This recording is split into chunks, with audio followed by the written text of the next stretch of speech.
Ya itulah, tidak semuanya itu mulus. Jadi saya juga mikirnya apakah saya akan berhenti di sini, uang ini apakah saya mau dagangkan atau bikin usaha. Teman-teman saya di Padang bilang, oh kamu kuliah aja, kamu udah biasa biayain dirimu sendiri, kuliah untuk 3 tahun 4 tahun ya bisa lah dengan punya uang ratusan juta gitu kan di tabungan. Saya sempat mikir itu juga, tapi no, saya tanya hati saya lagi, what I want, saya masih ada mimpi yang belum saya capai. Oke, saya udah ke luar negeri, tapi saya butuh sesuatu, yaitu skill.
Halo semuanya, salam dari Liverpool. Terima kasih bagi kalian yang masih mengikuti series ini, yaitu My True Story. Nah, bagi kalian yang baru bergabung, silahkan lihat di kolom komen. Itu ada part 1 sampai saya lupa. Anyway, itu tentang saya, seorang anak kecil yang berada di Indonesia dulunya, di sebuah kampung yang dulunya tidak terdeteksi oleh peta. Nah, sekarang karena kecanggihan udah ada nama kampung saya di sana. Jadi itu kisah saya bagaimana mewujudkan mimpi saya sampai saya saat sekarang ini berada di United Kingdom. Karena itu adalah mimpi saya. Setiap orang punya mimpi yang berbeda. Ya, mungkin orang menggapai yang lebih dari saya. But this is my dream. This is my story. Nah, kalau kalian bisa mengambil sesuatu dari ini, thank you very much, bersyukur sekali. Tapi kalau enggak, ya cuekin aja. Anyway, sedikit tentang lokasi ini adalah kamar saya. Nah, itu ada tetangga saya. Jadi saya di sini itu kayak bundaran AI kali ya. Di kanan kiri ada tetangga, depan tetangga, di belakang tetangga. Yang namanya Avenue. Jadi saya itu ya kayak patung di tengah-tengah kayaknya. Ya, dan cuaca di sini sekarang udah jam 10 malam. Jadi semenjak awal bulan Juni itu matahari kayak ini loh, kayak ngambek. Nah, kalau ada matahari itu semenjak bulan Juni muncul itu kayaknya kita tuh udah dapat THR itu. Senang banget, riang banget orang di sini. Tapi cuman sekali-sekali, nggak tahu kenapa ini awal bulan Juni hujan tiap hari, tapi syukurnya nggak seperti di Jakarta. Well, ini bukan politik ya. Di sini hujan seperti apapun saya belum pernah dengar kalau ada banjir, kecuali di Wales, di perkampungan. Itu pun cuma sekali semenjak saya berada di UK tahun 2009. So, udah 11 tahun baru sekali dengar banjir. Tapi setelah itu udah diperbaiki. Anyway, saya mau melanjutkan kisah itu, yaitu hari-hari terakhir saya berada di kapal pesiar di Jerman saat itu. Jadi, waktu itu adalah musim dingin. Jadi, kapal-kapal itu menepi. Jadi, kapal parkir, ada tamu ya seperti hotel biasa. Check-in-nya jam berapa, check-out-nya jam berapa, nggak schedule seperti biasa. Jadi, pengalaman itu adalah sedikit saya tidak bisa lupakan, yaitu di saat ada orang yang nakal. Jadi, tamu ini lihat saya badan kurus, terus kecil, ini kayaknya orang ini apa ya, pedophile kali ya, suka yang sama anak-anak itu, kayak Michael Jackson maybe. Karena saya kerja di reception, jadi dia itu punya apa ya, kontak ke saya tiap saat, karena dari kamar kan bisa nelpon. Tiap saat pada hari itu dia itu nelpon, mulai dari dia masuk ke kamar dengan telepon, ada minta bantal, udah saya kasih bantal. Terus sejam setelah itu katanya ada lampu yang rusak, udah saya perbaiki juga. Kemudian masih ada lagi di kamar mandi, ada ini katanya sambil dia mandi. Ini orang gimana ini nelpon, terus langsung mandi. Kan tungguin dulu saya datang ya kan, baru dia mandi. Kok dia setelah dia nelpon, kayaknya nunggu saya masuk, dia lagi mandi. Anyway, dia mandi, saya keluar ya kan. Habis itu dia nelpon lagi. Habis mandi, pas saya buka pintunya dia telanjang. Nah, dia mau menawarkan saya yaitu 150 euro untuk pijit dia. No, saya nggak bisa pijit. Pertama, yang kedua itu bukan profesi saya. Yang ketiga, walaupun ini saya nggak tertarik, saya udah mikir ini macam-macam ini, ya kan. Dan saya harus profesional, what I mean. Jadi saya batalkan dan mungkin nggak tahu juga apa alasannya dia seperti itu. And then akhirnya season di kapal selesai. Nah, kita pulang. Waktu itu kita dipulangkan satu persatu. Jadi kalau nggak salah saya itu hampir orang yang terakhir untuk pulang, karena saya kerja di reception. Yang seperti housekeeping, terus yang lain-lain itu udah pulang duluan. Nah, saya pulang, buset, badan kurus banget. Itu mungkin masa-masa terkurus saya selama hidup kali ya. Nyampe di Indonesia, ya tahu sendiri kan, waktu itu saya mendarat di Jakarta, ada delay sebelumnya di Taipei, di Taiwan, stay di Taiwan 1 malam. Saya nggak sabar untuk nyampe di Indonesia, naik Garuda Indonesia dari sana kalau nggak salah, China Airlines. Dan akhirnya saya nginap di hotel di Jakarta karena nggak ada penerbangan ke Padang. Saya order lah semua masakan yang saya suka. Ada soto, ada bakso, ada rendang, ada ayam balado sendiri. Malam itu satu ini tuh staff yang ngasih ke dalam kamar itu room service dong ya kan. Gua nggak mau keluar, capek ya kan, telepon. Kalau nggak salah kena itu sekitar 700 atau 800 ribu sendiri. Gua lihat aja makanan itu, makan tapi nggak habis, cuman karena ininya aja ya. Anyway, waktu itu kan 700 ribu 35 euro atau 40 euro kalau nggak salah, jadi saya nggak terlalu mikir. Anyway, well, selesai sudah kerjaan, mau balik saya nggak mungkin, tapi alhamdulillah waktu kerja di kapal saya kumpulin uang seperti yang saya bicarakan, dan banyak sekali lembur karena waktu itu paling saya cuma 3 hari libur waktu satu season di kapal itu, satu musim. Nah, ya alhamdulillah sih, namanya orang perusahaan luar, mereka nggak macam-macam dengan gaji kita. Tahu-tahunya beberapa hari saya di Indonesia, kumpullah uang itu blok. Saya lihat, buset, pertama kali saya lihat uang di tabungan saya itu dengan berapa angka ya, sekitar 9 angka kalau nggak salah. Jadi oke juga ya kan. Nah, semasa saya di kapal itu saya udah prepare untuk pindah ke Inggris, yaitu dengan cara saya belajar bahasa Inggris di Inggris ini. Karena kalau saya langsung kuliah itu persyaratannya gila banget. Kalau kerja di Inggris, saya nggak tahu mencari peluang kerja waktu itu untuk di Inggris. Apa mereka ada visa kerja atau gimana ya kan. Secara saya itu cuman seorang reception di kapal pesiar. Itu lumayan juga, positif juga sebagai pendukung di dokumennya ya kan. Tapi cara yang lain itu adalah dengan cara kursus bahasa Inggris di lembaga bahasa Inggris di sini. Saya ingat waktu di Padang itu ada namanya IF, dan IF juga ada di sini.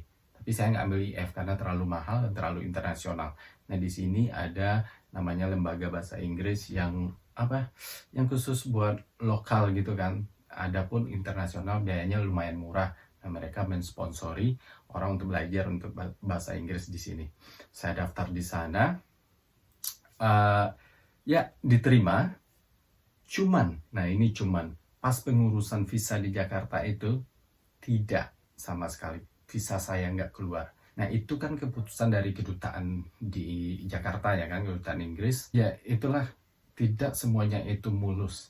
Jadi saya juga mikirnya apakah saya akan berhenti di sini, uang ini apakah saya mau dagangkan atau bikin usaha.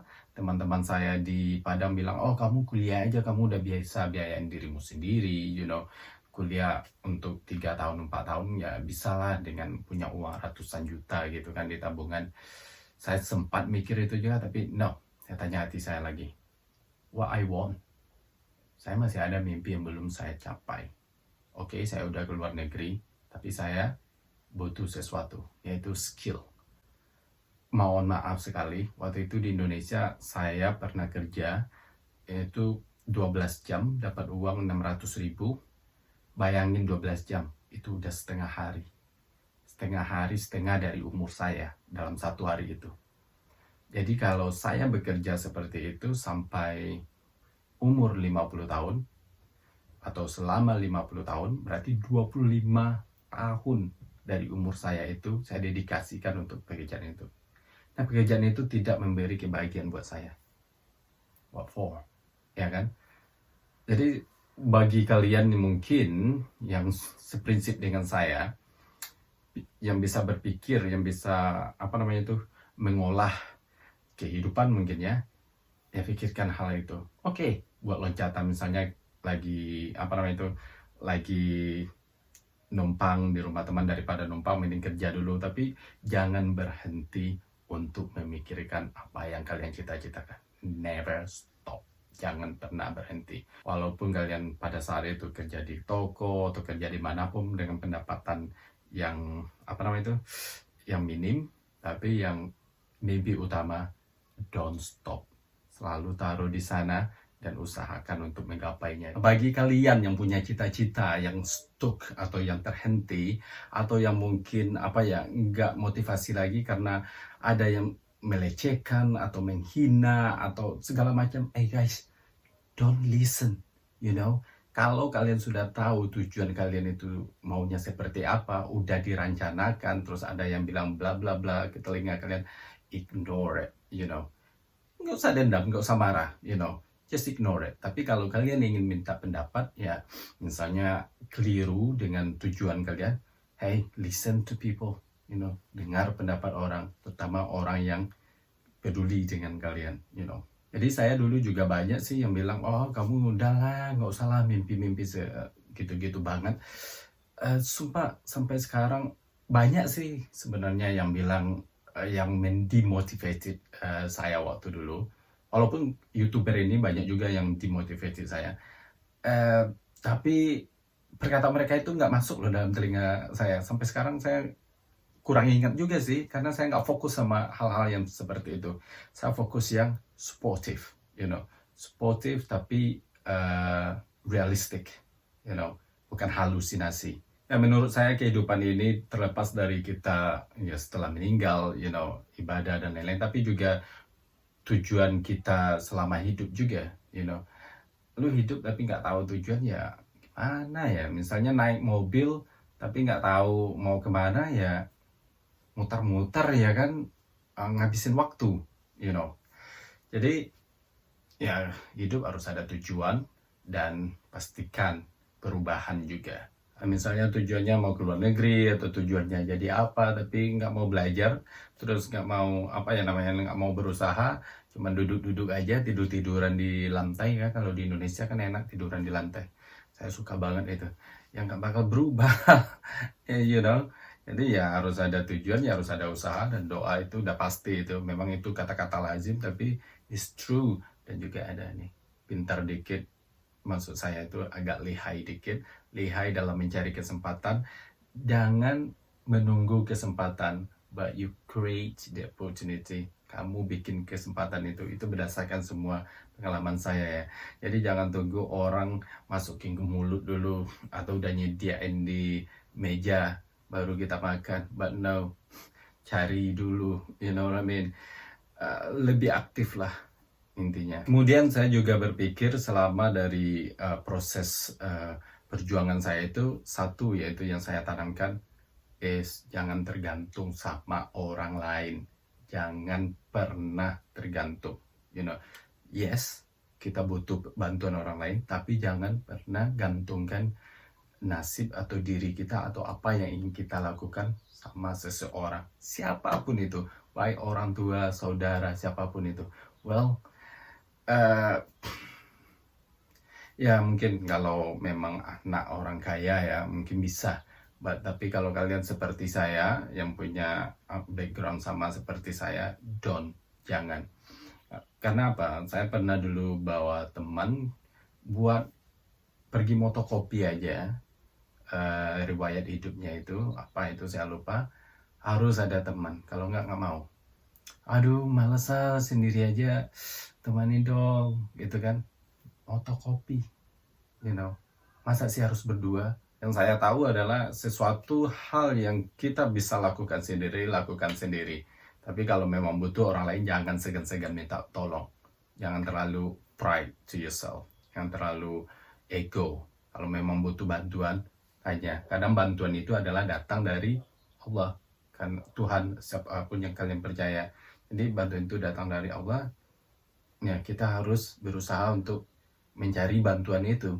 Kalau cuma duduk aja, Allah datangin, emang lu itu nabi ya Pak? Ya kan? Ya, bantuan juga harus dicari. Maksudnya ya seperti hidayah kali ya, hidayah juga harus dicari. Masa tidur-tidur dapat hidayah terus dapat bantuan, ya enggak.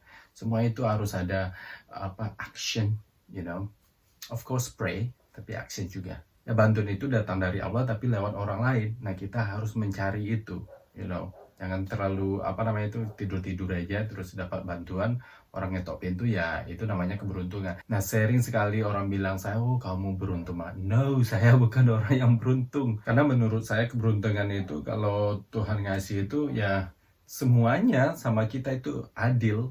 Mau saya dikasih keberuntungan, pasti orang lain juga dikasih keberuntungan. Ya nggak bisa saya sendiri bilang saya itu beruntung kalau saya nggak berusaha. Jadi kata-kata beruntung itu kayak cocoknya bagi saya itu adalah saat kalian ikut undian, jadi nggak tahu hasilnya apa, taunya lu yang menang. Nah itu kalau menurut saya baru beruntung. Jadi nggak usah ngapa-ngapain dapat rezeki juga. Nah itu baru keberuntungan. Tapi kalau apa yang saya dapat ini adalah sampai-sampai muntah darah di kapal pesiar, ya cuman saya merasa saya adalah orang yang yang diberi jalan, yang diberi suatu kekuatan sama Allah, makanya saya bisa menjalani ini, yang diberi suatu pemikiran, ya banyaklah nikmat-nikmat yang dikasih Allah kepada saya, dan itu juga dikasih sama orang lain. Jadi menurut saya itu bukan suatu keberuntungan. Nah, akhirnya saya putuskan untuk mendaftar kembali.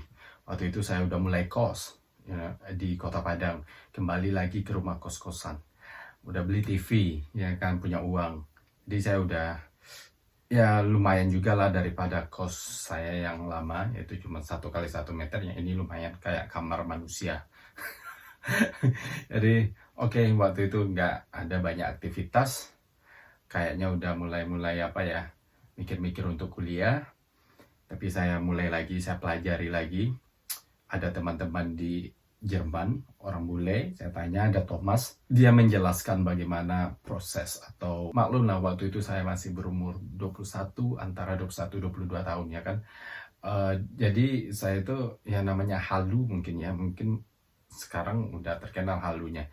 Mungkin saya pikir semua itu sesuai dengan prosedur, terus jalannya mudah aja gitu ya kan. Nyata enggak. Jadi saya ya rajin bertanya juga dengan orang-orang yang saya temukan, bertemu waktu di kapal. Ada bule yang saya cerita-cerita juga, terus mereka kasih email, ya saya email lah. Ada yang namanya Thomas, ada yang namanya Catherine, ada yang namanya Alex di Inggris juga, Chris. Nah, dari sebagian mereka itu ada yang datang itu Chris.